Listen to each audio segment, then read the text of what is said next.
Alamin naman natin ang mga naging kaganapan sa paglulunsad ng kapihan sa Bagong Pilipinas sa iba't ibang rehiyon ng bansa.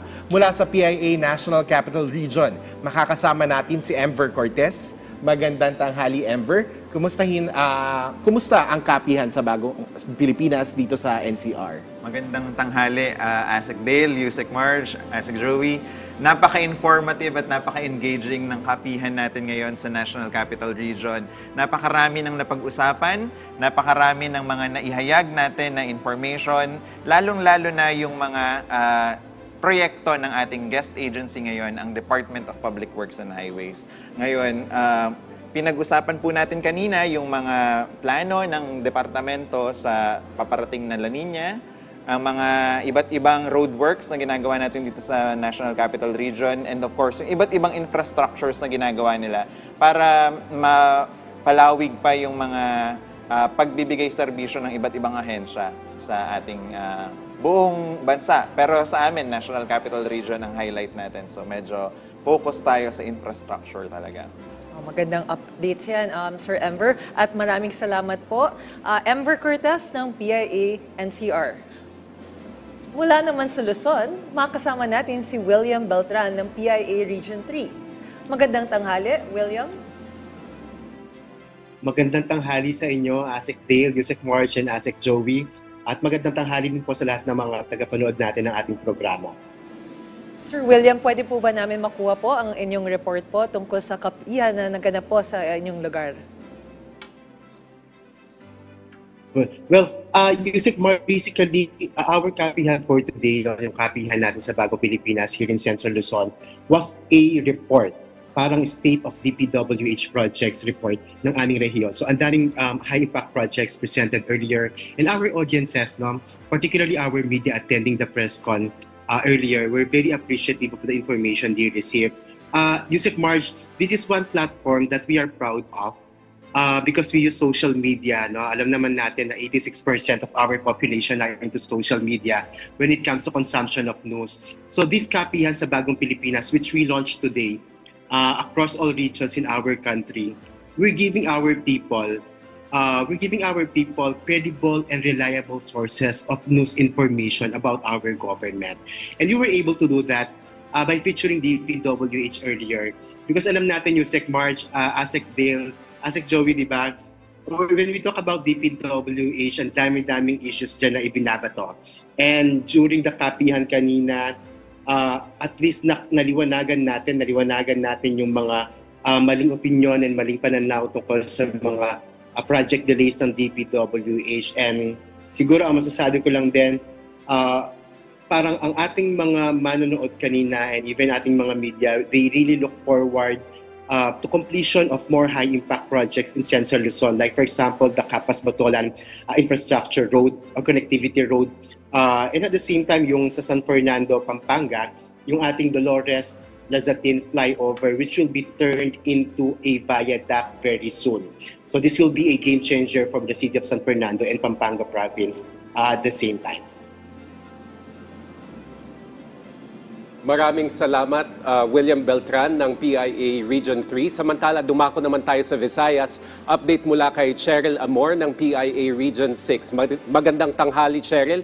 Kamusta po ang naging paglunsad ng inyong kapihan sa inyong rehiyon? Magandang tanghali po sa inyong lahat. Dito po sa Western Visayas, napakainit ng aming naging talakayan.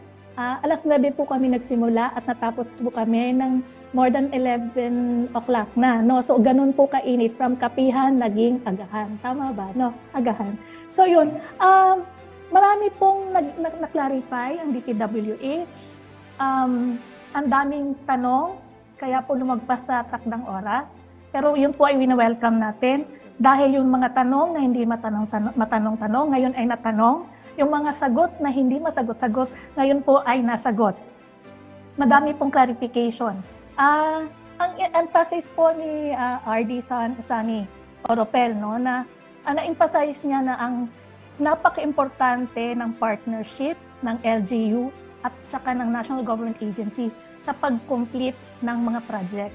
At in-emphasize na din ang NGA to NGA partnership.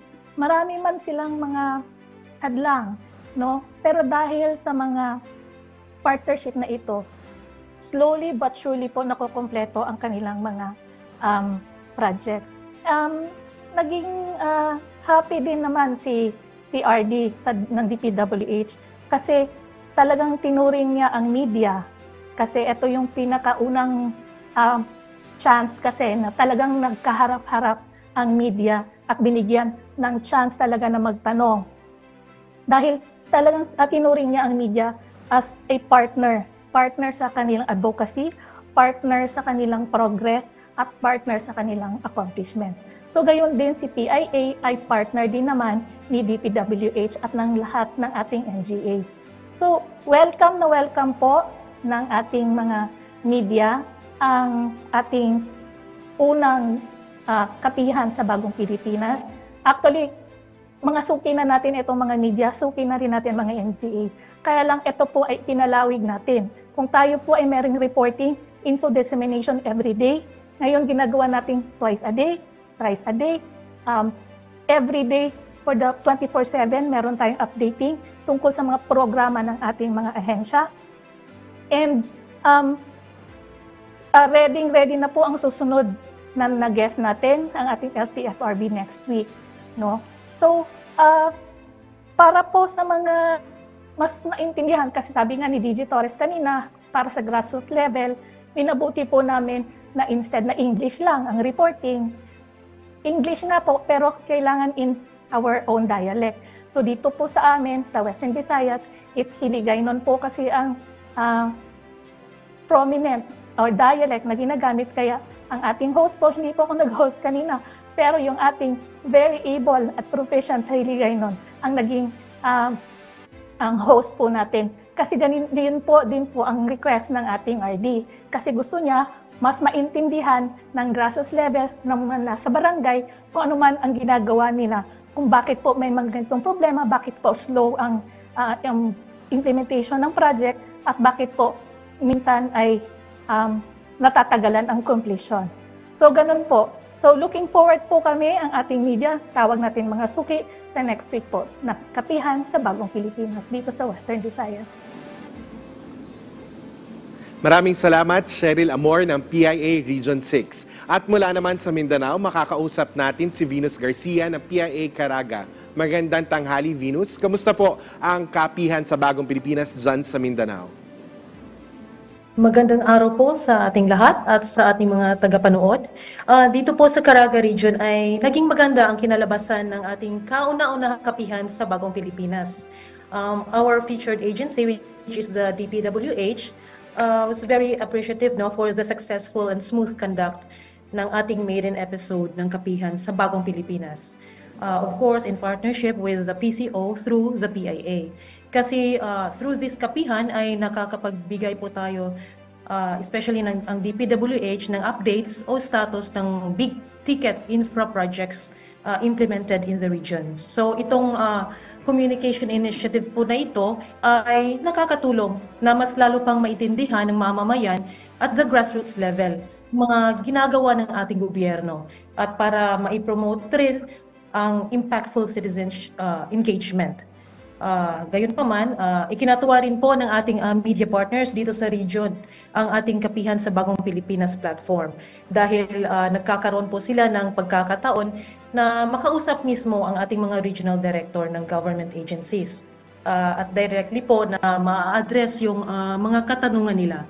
Overall, the first kapihan sa Bagong Pilipinas was a success at asahan niyo po ang ating asahan niyo po na regular po namin itong gagawin para po maintindihan ng ating mga kababayan ng mamamayan ang mga ginagawa po ng ating pamahalaan.